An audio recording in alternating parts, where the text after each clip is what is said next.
was wir gerade gehört haben, wäre das ein in Österreich umsetzbares Modell? Ich denke schon. Ich sage Ihnen zwei Beispiele.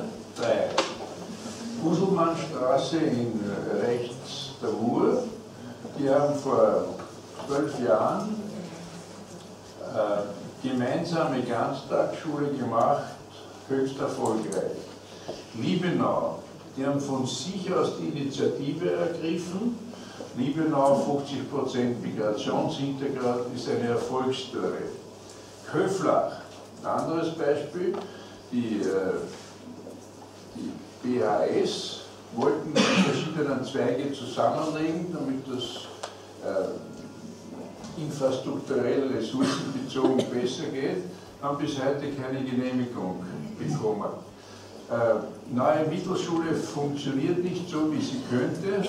Da waren Beispiele, wo es funktioniert, lustigerweise in Scheibs, weil dort der AHS-Direktor das in die Hand genommen hat und sozusagen die Hauptschule, jetzt neue Mittelschule, sowieso die Unterstufen, wo keine AHS-Unterstufe sind, also die Sekundärstufe sind wie die Volksschulen gemeinsame Schulen. Also das ist, diese Diskussion bei uns ist sowieso eine Chimäre. Es funktioniert.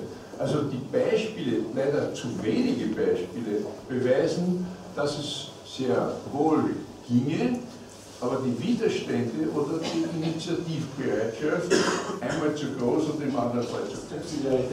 Subsidiarität, dass Entscheidungen auf der Ebene getroffen werden, wo sie richtigerweise hingehören. Ja, und das ist für einen sehr, sehr großen Teil tatsächlich die Schulebene. Ausreichend Schulautonomie, um einfach was zu unternehmen und was zu machen und was umzusetzen. Wer nach lockereren Fesseln schreit, argumentiert damit nur, dass er die bestehenden Möglichkeiten nicht nutzt. Neue Möglichkeiten immer gut, aber zuerst einmal was machen. Ja, genau, tun. Richtig.